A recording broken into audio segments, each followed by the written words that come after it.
So speaking of Pim, that's actually a perfect segue into our next segment, which is food. So I'm going to actually go ahead, and you got some great video of Pims Kitchen. I wanted to put a disclaimer on this. Okay.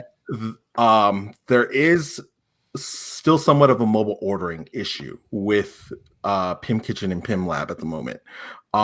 Pim Kitchen and Pim Lab are still mandatory mobile ordering. They are sort of tweaking whether or not they want to do a standby line.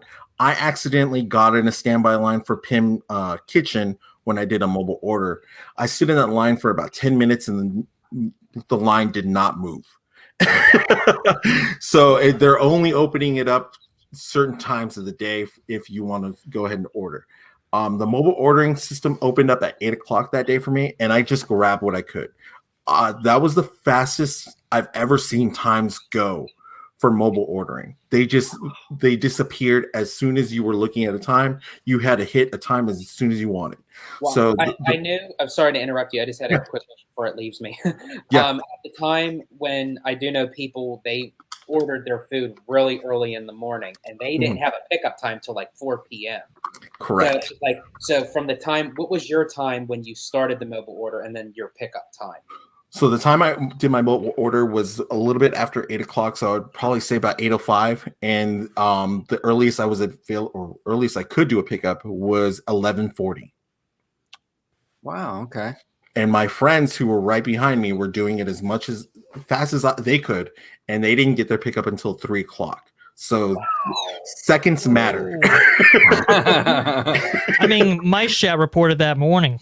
Yeah. All mobile orders for the entire day. You couldn't get anything at 9:29 a.m. kind of thing. Correct. So, Correct. I mean, right after it opened, everything's gone out for the day. You cannot get anything if you wanted to. Insane. Crazy.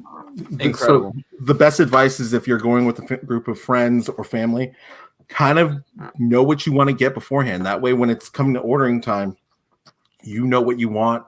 And you're just going to have to kind of go with what's available as far as time.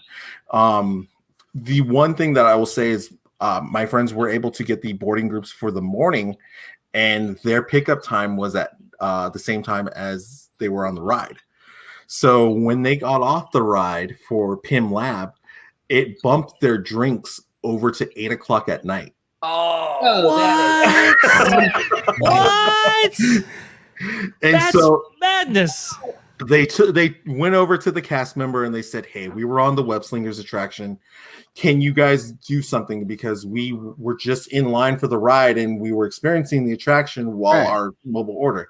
Luckily, they were able to push the mobile order to that time right back down again and get the drinks. But little things like that can happen. Just want to make sure people are aware of that. That's the multiverse of madness there. Multiverse of madness. We gotta get that. We gotta get that friggin'. Gotta get that food in there, right? Yeah. So, can you speak to anything about the operations referring to mobile orders and actually getting into the LAN? Because from what I understand, I think on the first day you had to time out how quickly you were going to be in the LAN versus when your mobile order pickup was due. Can you speak on that a little bit? Sure. I will just go ahead and tell you guys this. My plan was to stay in Avengers Campus all day. Yeah. I was not leaving the LAN. I've seen California Adventure for 20 years. I want to experience something new. So I was in the LAN the whole day. Sure. There was people. You mean to tell me you wouldn't want to leave just to go over to the Incredicoaster? No way. I was tempted for Little Mermaid just for a little bit. And Goofy's Festival, but I held myself back. I heard there was a rumor. I wasn't sure that morning that if you were lucky enough to get a mobile order, they were letting you in the LAN. And they distinguished in that Know Before You Go article the day or the day before, if you had a mobile order, that didn't let you gain access to the LAN. So it was kind of, they took a step back in saying, hey, if you have a mobile order, you can go through the Spider-Man queue and you can go pick up your mobile order and be in the LAN. And I think that's what led to a little bit of more crowding than usual, because I don't think they're allowing that at the moment currently in Avengers Campus. Yeah, I mean, I've heard from multiple sources. Once you're actually in the land, there's no turning back now. That's it. You're in there. So this whole idea of managing crowds, you're actually creating more crowds because people can't freely go in and out as they would like to. Now you're stuck and you're never going to leave. Correct.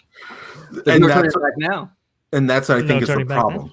And I'll say I was a part of a minor problem is that we didn't leave our table for Pim Lab. We had somebody always manning our table because we had such a prime spot. So we had mobile orders and drinks throughout the day that were constantly coming. And we didn't want to lose that seating because the seating over in Hyperion was a mess. I will just flat out tell you there was people with their food trays sitting on the curbs just trying to there was very little available seating that day. So that's you're paying like $154 to be there. You're sitting on the ground or you're waiting just to eat your food. Yes. Walt's rolling in his grave. I swear he is. Because other than the Pim Lab kitchen and the Pim Lab and Hyperion's seating area, there's no other benches. There's no other seating in the land. Wow. So as far as your orders, what were you able to snag? We grabbed everything. Everything. He did. Let me actually. Let's see the spread. Do we have the spread? I actually do have the spread here. Yeah, man, this is wow. There's a lot of food, and it looks pretty good actually. We even grabbed the illustrious $100 sandwich. You grabbed the $100 sandwich. There it is. Thanksgiving Marvel style. So go ahead, Rudio, and walk us through what we're seeing here. Okay, so right here, the big guy, the main event, that is the $100 Pimini sandwich. It comes with tater tots, comes with what we would call salad. I would say throughout our table, that fed about 7 people. Wow. Yeah. So mind you, some people were just taking bites just to sample, just to see if it was good or not. But that fed quite a big group of us. I don't know. It also depends on how hungry you are and how much you're ordering that day. Because as you can see, we ordered the pretzel, we ordered the meatball, we ordered the other pretzel, the buffalo sauce pretzel. So it just depends on how much you're intaking that day and if you can handle something like that. I did order an individual pimini as well, and the individual pimini did fill me up. Okay.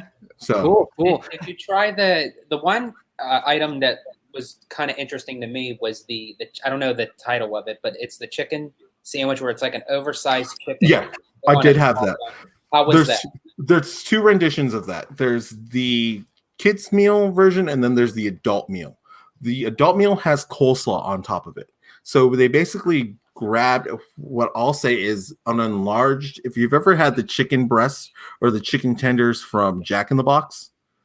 Yes. Yeah, they pretty much slammed that a little bit more down with the batter, and they made it with coleslaw on top, and they put some slider buns on it, just to give you that image of that. It's a huge chicken with a mini bun. That's hilarious. That's hilarious. Yeah. Rudio, what is this sauce? I'm really curious. What is this sauce right here? That's marinara. That's the marinara sauce. Okay, cool. Yeah. Looks tasty, man. It was good. The pasta and meatballs is at the bottom left-hand corner of the yes, the pasta, it could have been better. The meatball was pretty good, but the pasta, it's theme. You got to remind yourself you're going into a theme park restaurant and you're getting theme park food at some point of this, so you're not getting the best quality. I will just flat out tell you right now, the pimini was the best food item that we got from the kitchen. Yeah. Wow. And how is this guy right here? That was good. I'm going to forewarn you. There's a beer cheese that comes with it. It does not taste very good. Whoever was in charge of releasing that and saying this is good beer cheese needs to be immediately. Hopefully that's the same guy as the blue milk. Yes. Get rid of that guy. Few of my friends once said it tasted like when you wipe your feet on a doormat and then drain it. And then one said it just tasted like wet mashed potatoes. Oh, nice. Yeah. Very appetizing. I'm sorry. Great. You have to have that first rendition. I'm sorry. Yeah. But as far as the mustard, if you do try it with the mustard, it does taste good. And even if it sits there for a while, it does still have great flavor once you put it into mustard. It can sit there. If you're having the pimini or any other tray, the pretzel could be almost like your dessert in a way. Okay, Nice. so here's the most important question out of all of this. This all looks good. This all looks great at the Pims Kitchen, but where do you get the oversized Alka-Seltzer? Oh, that one. Oh, yeah. I don't know how to. Pay attention, it's showtime. It's showtime, fellas. So we did try the drinks. The funny thing is we had the drinks before we had our food. Oh, nice. Yeah, so the drinks were scheduled at 9 a.m. So we had to, that was what we had. This is what we can only do because all the other mobile orders were, of course, taken that day. The best drink from the Pim lab was the Honey Buzz, if I'm not mistaken. And I have the menu pulled up on my iPad here. Let me pull this up real quick. Yeah, the Honey Buzz is gin, lemon juice, and honey syrup with a honey straw, right? Yes, I would say would be the best option. What he was referring to is the Alka-Seltzer. What do they call it? I can't remember. It's the particle fizz, the hard seltzer with cherry pearls. Yes, don't do that. Don't do that. I heard it's like a White Claw with boba pearls in it. What another friend had said about that one is it tasted like if you got a White Claw, took a sip, put it back in the fridge, came back to it a few days later, put a few little bobas in there, and then that's what you got. Nice. Yeah. God. Nice. You just saved me a few dollars. Yeah. Not gonna have an appetite after these descriptions. Okay. Inside of your beer cheese. Yeah, and don't try the beer cheese. Don't try the beer cheese. I'm in a few videos telling everybody do not try the beer cheese, and they all insisted to do it, and just their facial reactions afterwards. Just like, we should have listened to you. It's kind of funny because I've seen people try it, and first it's like, okay, all right, and then it's like they never try it again. That beer cheese became the West Coast version of Beverly's at Epcot. Yes. That's exactly. No. If you watch Loki, I heard that reference recently, and yeah, I've heard about the Beverly drink now, and I'm just like, I don't ever want to try that. Now let's take a walk through. You got a great video here, Rudio, of the Pims Kitchen, which actually surprised me a lot in a good way. We'll do the video and then we'll kind of talk about it. Let's see here. So yeah, this is the Pims Kitchen area. Oh, I think that's all. I got of it. Yeah. I love the quantum tunnel type look to it. It's freaking awesome. This is really cool. Yeah, I love the quantum tunnel, and I love how, like, I'm trying to get it, like, it's not just a box, and they didn't just put Ant-Man pictures on the wall. Like, the architecture, like the building is shaped like that, quantum. It just looks really cool. This is more well done. This is better than I expected it to look like on the inside. I'll be honest with you. I was picturing more like almost like a pizza port, and it exceeded my expectations greatly. Yeah, I mean, I thought what was so genius was they had the oversized soda cans with it linked to the fountain, so it's like the drinks are coming from those oversized cans. Yeah. Now those were a reference from the old Bugs Land days, from what I understand. Those were holdovers from the Bountiful Valley farms and all that kind of stuff. So it also has some DCA history as well. Go ahead. Oh, that's cool. So it like kind of pays homage to Bugs Land that was there prior. That's kind of cool. Correct. And there's actually a little tab, like a little when you grab your loaf of bread, and there's a little tab that you tie the knot together, and it has a little expiration date of when it's good till. The expiration date on there is actually Paul Rudd's birthday. Oh, that's wow. cool. So that's a cool little Easter egg if you guys are happen to see it. It's right above the soda machines. That's It's incredible. like a little tab. Yeah. That's cool. I love this kinetic with the pretzels. Like that is whoever came up with that. That is awesome. How they're on this kind of conveyor belt system, and it's kind of funny because growing up in my generation, I would have said, "Oh, that's like the Gag Factory with the hands and stuff, and they're transferring packages and then they show wrap packages on the other end and so forth." But my mother, she when she saw it, she was like, "Oh no, that's like the Automobiles, like a reverse kind of thing with those and stuff." So it's like depending on what generation, it calls back to a lot of those things. I think it's very cool. That is cool. It's a nice little throwback to, like you said, like adventure through inner space. That's interesting. That's very interesting. Yeah. So overall, I mean, it looks really cool in here. Like this is so much better than I thought it would look. To be completely honest, And it's quiet. So like going in there, if you've been in the land all day, it's kind of got that just peaceful feeling in there, just because it's there's not too much going on other than the people being in there and the kitchen in the back. So it's kind of just a peaceful area just to relax a little bit. I hoped maybe later down the line, maybe they expand it or do something more, because I would love for them to have seating inside, because there's no seating inside this building so far. wow. I'm wondering if seating was maybe an idea they had at one point, and they especially after COVID and everything, they just kind of cut it.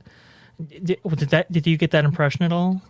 Possibly. The only problem is that once you go into that soda area, there's only a door outside to Pim Lab, and then the other door is just the door to the patio seating for Pim Kitchen.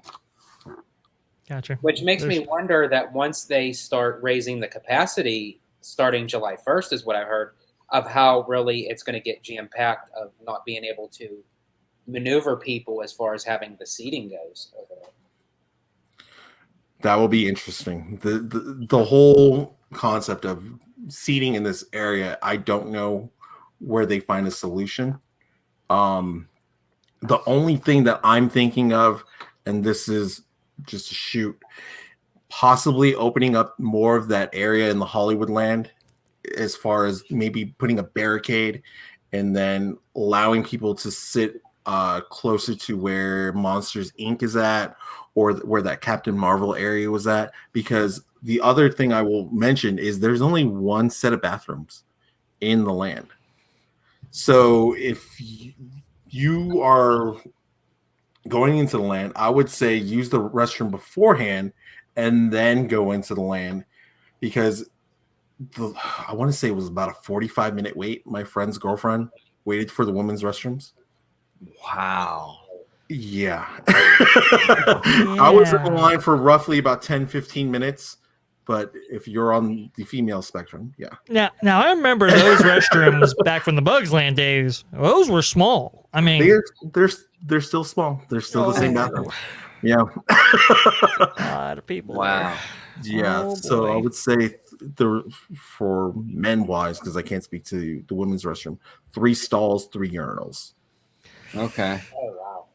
Yeah. Interesting. Which was fine for Bugs Land, but now with it being Marvel, the demand is through the roof, and they're going to have to figure something out with that.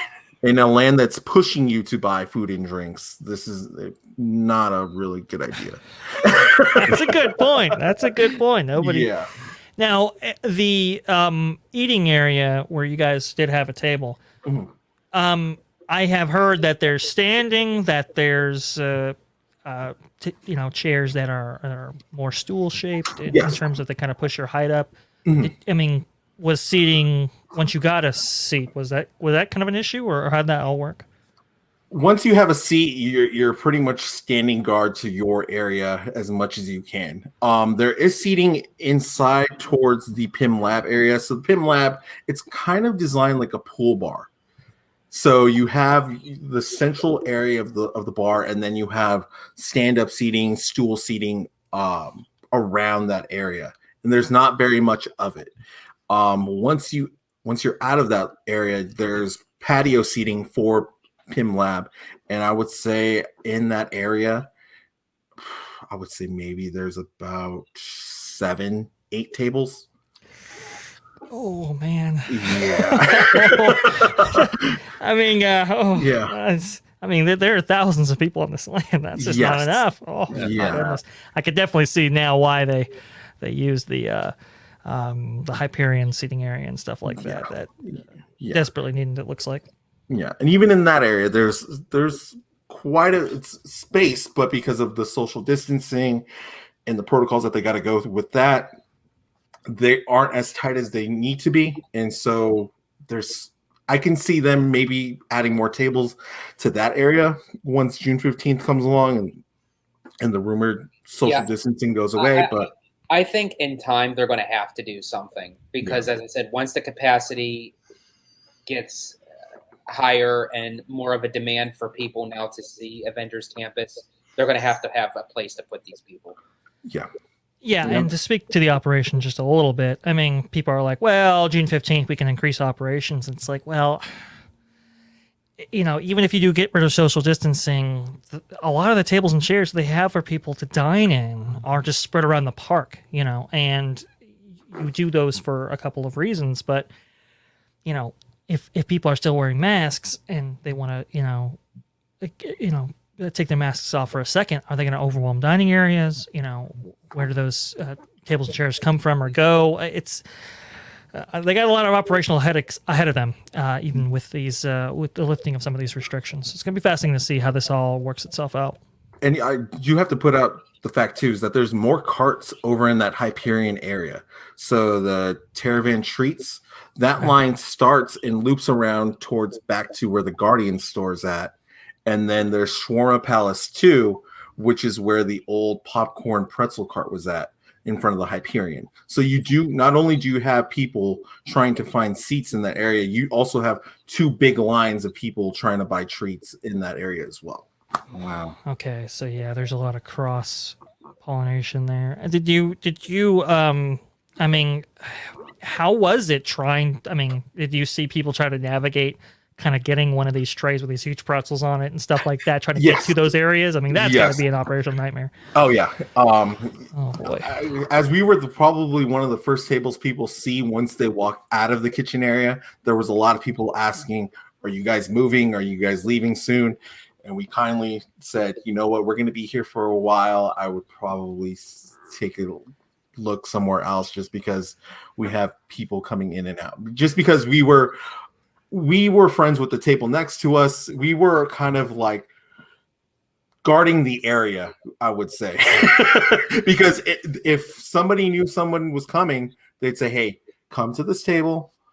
We don't want you to be looking out there and not being able to find something later down the line once your mobile order is up. Right. That was our protection process that day.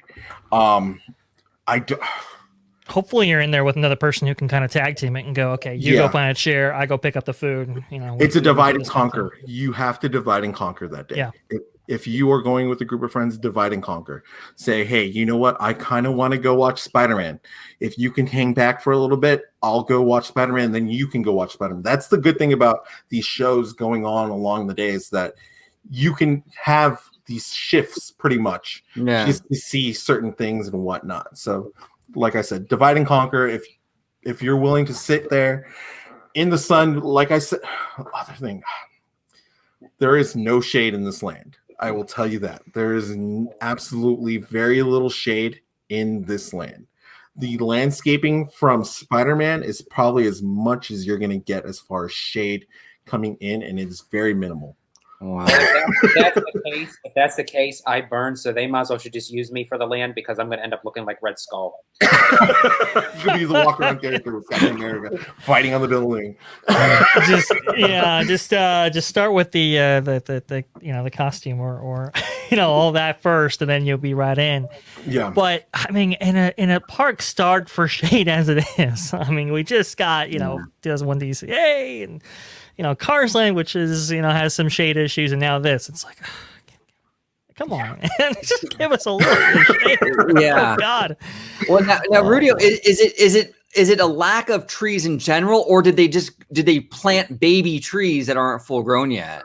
I would say there's sprouts of little baby trees probably in the central area that just haven't grown out. But Spider-Man, those look like full grown out trees ready to go, and it's very minimal. It covers just so much to where if you're kind of shoulder to shoulder with people trying to wait and see Spider-Man fly around, and even the cast member who had been baking right next to the meet and greet all day said, you know what? He's not out here. I'm going to stand right next to you because I don't want to bake anymore. I said, I don't blame you. Wow. That is terrible. That's Incredible. Incredible. Now, go ahead. Oh, no, go ahead. I just had two questions. One, did you try to? I didn't hear you. If you did, did you try the PB&J sandwich? We did. Yeah. The PB&J is interesting because it comes with bacon, and the bacon I've heard is very sweet. It's like a candied bacon. It's like a candy bacon. I heard it was okay. There's a hot take right now on the internet that the PB&J is better than the Pimini. That is not true. Those are like the people that say that green milk is better than the blue milk. It's kind of like you're taking lesser of two evil. So I would go with the Pimini over the PB&J. Now, did you try the Shawarma Palace and all that? We had, luckily, somebody had overbought the breakfast shawarma. Okay. So there's not a breakfast shawarma that's being advertised on the app. You can only get it once you're mobile ordering, and if you're there early enough. The breakfast shawarma was pretty good. I'm not going to lie for what it is. Is it better than the breakfast Ronto wrap?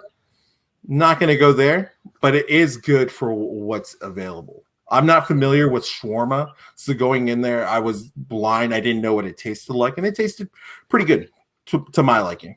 Did you taste the regular shawarma at all? We weren't able to get the shawarma, the regular one, unfortunately. Okay. All right. That day it was still mobile ordering, and now it is standby, so you can go into that land and order standby for shawarma. And now we couldn't at that day.